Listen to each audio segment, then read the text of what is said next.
Yo, what up guys, I'm Sammy and welcome back to the Soul Drop. And today we're going to be doing a very detailed comparison between the Curry 11 and the Curry 12. Of course, this is Steph Curry's signature shoe with Under Armour, or I guess Curry brand, which is kind of his company, Under Armour, right? But yeah, the Curry 12, this is the shoe that Curry did wear in the Olympics. This is pretty much the exact same color, but there is another blue colorway that he did wear. And of course, this is the Curry 11.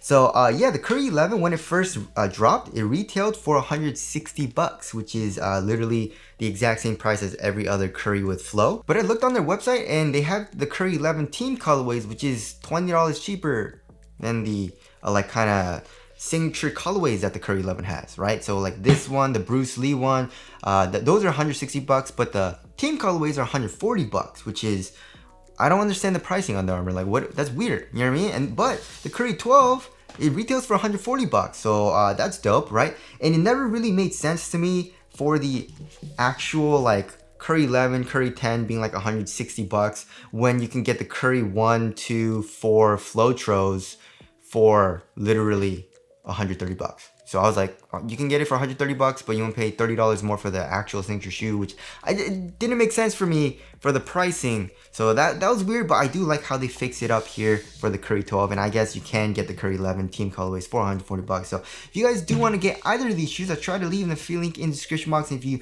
want to get either of them or the any of the Flowtros, it does help me out if you buy it through the free link and in the description box. And as always, thank you guys so much for all the support. But let's get it started off with the Tracciones, and look at the traction, guys. Look at that. It's literally the same. Look at that. It's the same thing. And I don't know, guys. I really don't like it. I just think, I feel like it's lazy. I don't know. Maybe it's like they did some R&D with flow. I mean, they probably did. And then this is the optimal best pattern that you can have for flow for the best traction, right? So maybe that's why they keep it on every freaking flow with this type of pattern. But I mean, they change it up just a tiny bit on every flow outsole. But it literally looks the exact same. And then coming from the 11 to the 12 is literally the exact same. So yeah, I mean, you guys already know, when you're playing on a clean court, you have the hardest stop ever. Yeah, you stop extremely freaking hard. And yeah, I played in the Curry 12 yesterday, and I did a full performance review of the Curry 11. So yeah, amazing traction on a clean court. Also, it has zero squeak. That has nothing to do with performance, but I feel like a lot of hoopers, we like to have a pretty nice, loud, squeaky outsole, you know what I mean? Which this shoe doesn't have. And I feel like everyone already knows that, you know, flow is very silent.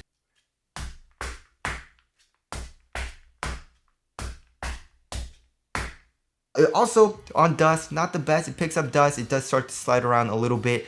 Not terrible to the point where it's like dangerous, but it does start to slide around. It's not really a hard wipe though, you know, so it's a very easy wipe usually. So it's still pretty good on dust, and of course for durability, it's not gonna be the best. I mean, I did play with the flow outsole on the Curry 8 on the outdoor court during the pandemic, and it wasn't as bad as you would think, right? It actually held up pretty nicely to what I thought it was gonna be. I thought it was just gonna eat through the flow midsole, but obviously it's not gonna be the best option for outdoor use. So yeah, literally the exact same. You know, we got the exact same pattern. We got the circle here in the midfoot exposing the midfoot chain plate. Also, it's a dual density foam, like flow foam for both of the shoes. And you can see the exposed softer flow in the heel for both of the shoes. So yeah, I mean, come on, guys, you know? And now moving on to the heel to toe transition, also very, very similar, right?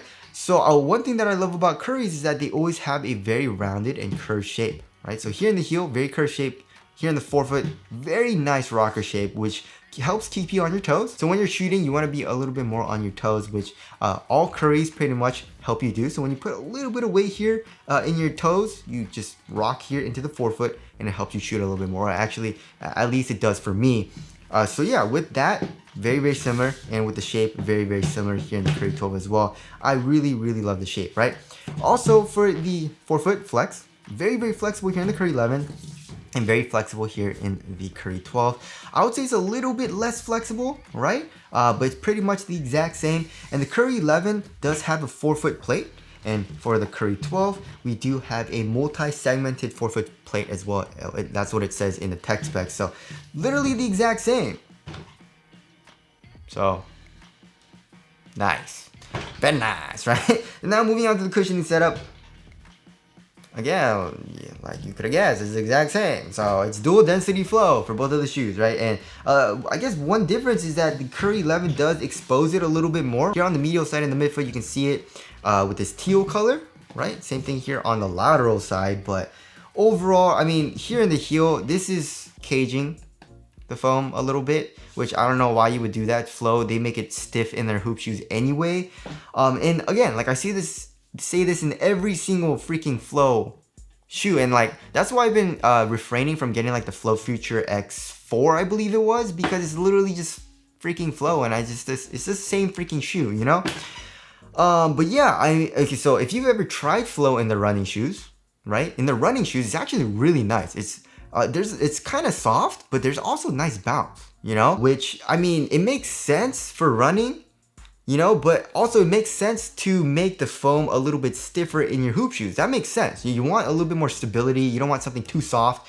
But then in the running shoes, it's not even that soft. It's not even too soft. And I feel like if they put the like exact same Flow midsole from the running shoes into the hoop shoes, it would actually be really nice. Like I said, it's not too soft or anything. There's nice bounce. It's the right amount of softness for me for my hoop shoes. Maybe add a little bit of caging if you want, but they just make the flow just a little bit too stiff for me, in my personal opinion, in their hoop shoes, right? So anyways, they also cage it. They cage it here on the lateral side, the entire lateral side pretty much on the Curry 12, and there's no compression in the 12. There's very little compression in the 11 as well, which sucks. And then because they are using dual density, like when you press the actual foam here, like the exposed softer foam, right? It's dual density, so this is a little bit stiffer, right? And then we have a softer Flow, which is probably like an inner foam, like the core, right? That's probably what your foot is on top of.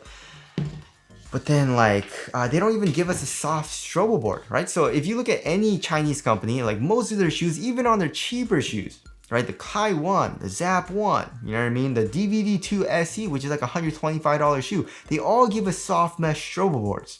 And also, with their foams, they're using like Quick CQ Tech foam, which is very soft. They're using N2 foam in Anta, like the Kai 1s. That's a very soft foam, right? So Flow, like I said, they stiffen it up a lot in their hoop shoes. But then if they just give us like a soft mesh strobo board, made the strobo board a little bit softer, and improved the step and comfort and underfoot cushion, this would actually, I wouldn't mind it because I like responsive foams. And I understand that Curry likes responsive setups, like cushioning setups. So just make it a little bit softer for the underfoot cushion. It would actually be pretty nice. But then with the Curry 11 and with the Curry 12, they do give us a stiff strobo board, and it's not that nice. You know what I mean? Overall court feel is pretty good. It's a little bit better than average. But other than that, it's literally the exact same. You know what I mean? And I don't really expect anything anymore from any Currys ever with Flow, or even like from Under Armour with Flow, you know what I mean? So yeah, there is the cushioning setup there. Moving on to the upper. So the upper also feels extremely similar as well, right? So for the overall thickness, they're both really thin, right? Really thin here in the 11, and also for the 12, very thin, right? So that feels nice. It conforms to your foot extremely well too, right? Right here in the forefoot, it feels great, but also feels very supportive, right? But here in the Curry 11, here on the lateral side, they were calling it the warp upper, right? Same as the Curry 10. We do have fuse here in the toe box, right? But it's actually not that thick, so it actually it stays thin and soft. And then on the medial side, we have the Intella knit upper, right? But the Curry 12, we have EM. It's just an engineered mesh, and yeah, literally it just feels the exact same on foot. Not that much difference in my personal opinion. For the tongue, it is a little bit different, right? The Curry 11, there's actually a little bit more foam, and also the foam is a little bit more even on top of the tongue. The Curry 11 is a really thin material, and it's like Target padding, but it's like on the sides a little bit. So yeah, the Curry 12 feels a little bit more cozy on top of your foot, but not that big of a difference. They're both half booty construction tongues, giving you a better overall one-to-one fit. And then here in the ankle area, it's around the same as well. I would say the Curry 12 maybe has a little bit more padding on the sides, but it's not that big of a difference. And also we have very high heel tabs in both of the shoes. Right, look at that. And also super duper low. Look at how low it dips down in both of the shoes, right? Very high heel tab, it dips down very low. So yeah, yeah, also they both have like a molded TPU heel counter, external heel counter for both of the shoes, but in the 11 it's literally the entire heel, and then for the 12 we have this one kind of like strap, right, shape, I guess, right? But yeah, it feels really literally the exact same on foot, and I guess that's a good thing though. You know, it's a thin upper that has good support, and it conforms your foot extremely well, and it's overall comfortable. So there is the upper there. As far as the quality goes, however, I feel like the Curry 12 feels a little bit nicer, but the 11 was still pretty nice. I just didn't really like the fuse too much, you know what I mean? So there is the upper there. Moving on to the fit, I went up half a size for both of the shoes, and I like it overall, right? So there is a little bit of length, but here in the toe box for both of the shoes, it is quite snug. So I didn't really mind going up half a size, right? But if you do want a really snug fit lengthwise, you want your toes to go pretty much right to the edge of the shoe, then you should be fine going true to size. But like I said, be careful because it's quite a snug fit here in the toe box, right? Also for the width, it's pretty much the exact same too. It's like slightly narrow for me, which I do like. So for me, going up half a size for both of the shoes, it feels very nice. And if you know what size you went with the Curry 11, go the exact same size with the Curry 12. And like I said, if you want a really snug fit, then go true to size, right? Now moving on to the support and lockdown, I mean, the Curry 11 I had zero issues with, right? Although there's not really anything for the forefoot lateral containment, I didn't really have any issues with my forefoot coming out of the footbed. Probably because of this, the foam acting as a sidewall here in the midfoot. Also, we have the foam coming up acting as a sidewall and the external heel counter, which is the exact same in the Curry 12. Foam coming up, external heel counter in the heel. But here in the Curry 12, we do have the foam coming up in the forefoot and not the midfoot. So that's a little bit of a difference, but not that big of a difference because the Curry 11, like I said, was really good for me for lateral containment. And I played in the Curry 12s yesterday and I didn't have any issues with that. So there's that. And also for the width, lateral stability, literally the exact same. And you're also very wide here in the heel too. So yeah, lateral stability was good in the Curry 11. The Curry 12 feels good so far. One thing, however, that was a little bit different is the Curry 11, I didn't experience any type of heel slippage. But the Curry 12, when I was playing it yesterday, my heel just didn't feel completely locked down. It was coming up and down just a tiny bit, right? So there is a little bit of a difference for the heel lockdown, but everything else pretty much is the exact same. And I'm a little bit curious about the weight. It's probably gonna be the exact same. Maybe the Curry 12 is gonna be a little bit lighter because there's less plastic for the heel counter maybe, but we have plastic here. So I don't know, it's probably gonna be the same weight. So yeah, the Curry 11 is 11.2 ounces. Let's check the Curry 12. Oh, 10.65 ounces. Huh. 10.65 versus 11.2. So it's around 0.5.6 ounces lighter for the Curry 12. And yeah, 0.5 ounces isn't that big of a difference. They both feel very minimal on foot. They both feel very lightweight on foot as well and very responsive. And yesterday when I was doing my first work test of the Curry 12, it literally felt very similar to the Curry 11, and I was literally playing in both of the shoes at the same time. It was pretty hard for me to tell the difference between both of the shoes, right? So there is the weight there. Also, another thing that is a little bit of a difference though is the upper, like here where this material is, like this nubuck material, this is gonna get super dirty as well as the EM. It's like it feels like a cloth, so it'll get very dirty, very black. So if you can, refrain from getting like a light colored upper for the Curry 12. The Curry 11 is not going to be as dirty, especially with this fused material. So there's that. And as far as the aesthetics go, yeah, the Curry 12 looks so much better. I definitely like the Curry 12 aesthetically. It looks just way better than the 11. The 11 was not my favorite aesthetically. So that's what you guys think looks better down in the comment section below. So wrapping things up, yeah, I mean, it's the exact same shoe. It feels pretty much exactly the same to me. Not that big of a difference, you know what I mean? And the price is pretty much the exact same too, 140 bucks. So yeah, get whatever you want, you know? And I feel like most people will say the Curry 12 looks better, so stick with the Curry 12. But like I said, there is a little bit of heel slippage for me. We'll have to see on how the shoe breaks in, but that's pretty much the only big difference. You know what I mean? Everything else, the exact same. Traction, cushion, upper feels very similar. You know, the fit is the exact same pretty much, so.